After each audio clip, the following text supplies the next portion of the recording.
Hey y'all, it's your friend D, and in today's video we're making a bread box. Let's take a look at all of the pieces that we'll use to build our bread box.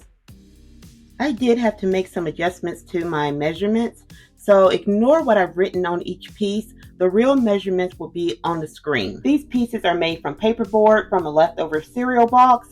I glued 4 pieces together and that gave me an 1/8 of an inch thickness. Our top piece is 2.5 by 1 inch. The bottom piece is 2.5 by 1 3/8. The back piece is 2 1/4 by 1 1/2. The shelf is 2 1/4 by 3/4. The door is 2 3/16 by 1 1/2. The door stop is 2 3/16 by 1/8. The door handle is 2 by 1/8. The last 2 pieces are for the size of the bread box, and to get these 2, you need one piece that is 2 1/4 by 1 1/2. On the longer side, measure over 1 inch and mark it, and at the bottom, measure over 1 1/4 inch, mark your point, draw a line, and then cut it, and you get 2 equal pieces. To start assembling the bread box, you're going to take the back piece and the shelf and glue those together. I'm going to glue my shelf about 1/3 of the way up. So you can glue it in the middle if you want, but I think it will look better here. Here's the shelf and the back glued together. You want to make sure that your sides are flush, so everything is lined up, and on this side also. Next, I want to attach one of my side pieces, but before I do that, I needed to make sure I had holes drilled for the hinges. To drill my holes, I just used my hand drill, and I've seen these on Amazon for as little as $5. You can also find them at any craft store as well as Walmart. And I drilled my hole, and I went all the way through. And the placement of your hole is going to be on the side with an angle, and it's going to be 1/8 of an inch over from the bottom, and then 1/8 of an inch up. And I did that on both of my side pieces. So your side piece is going to be glued on the side of the back with the shelf, like this. So from the front, it will look like that. And from the back, you want to make sure that this side is flush, as well as it lines up at the top and the bottom. I'm going to glue the bottom piece onto this. So I have the bottom glued on. Here's what it looks like. I lined everything up. Now I'm going to take the piece for the top as well as the doorstop and glue those together. From the longer side on my top piece, I measured over 1/4 of an inch, and that's where my doorstop will sit. And I want to center that as much as possible because I need room for the sides to clear the doorstop. Now that the doorstop and the top has been glued together, I can take that and glue it onto the rest of the bread box. To attach the door, I do have to make sure I have holes for the hinges, just like I did on the side. I drilled holes on the sides of my door. This is just the back part of it. And I came up about 1/8 of an inch, and I took my drill and just drilled into the paperboard. And I went in about 1/8 of an inch also. Now I'm going to glue the door handle onto the door. So on the longer side of your door, just come over 1/4 of an inch and glue your handle in place. So I have the handle of the door on, and now I can start putting the door in place.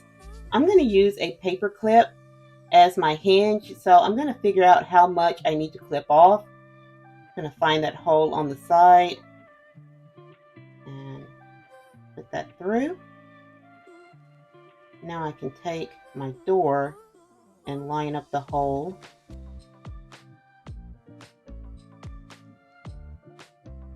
And we'll see just how much I need to clip off. The wire from the paper clip is in place. I did leave it a little bit longer for now, just so I can pull it out if I need to. So now I can take my last piece and glue it onto the side. Make sure you don't glue yours onto the door. So we can probably just open that up, and I'll glue it in place like this.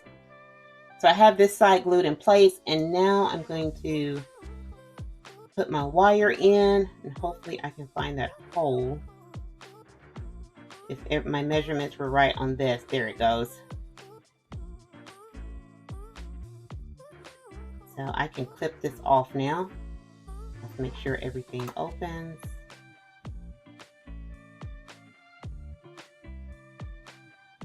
And get it in as far as I can.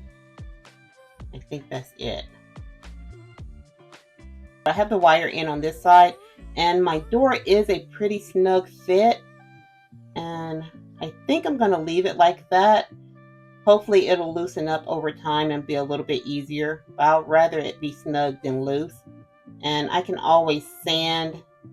I think it's mainly this corner and this bottom corner that's a little too close to the bottom here and to this top. So I could sand those down and fix that. So I did sand the top of the door down a little bit, and that seems to help. So now I'm going to glue my hinges in place. I'm just going to pull this one out. So I have some craft glue, and I'm just going to dip my piece here, my wire, into that. And see if I can get that glue to go through the hole. And with this glue, I don't need a lot. I want it to get as much of it in there as I can. So now that I have the wire glued in place, I'm going to just snip this extra off.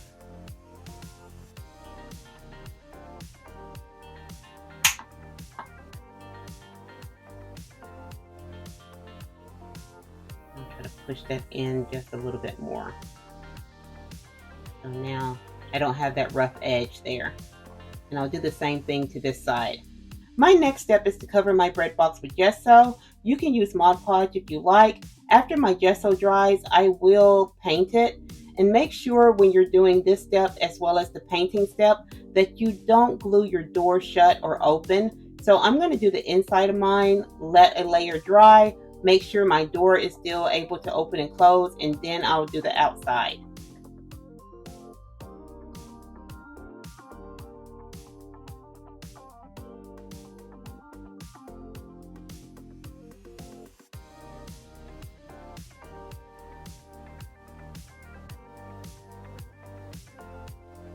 Here's our finished bread box, and it does open.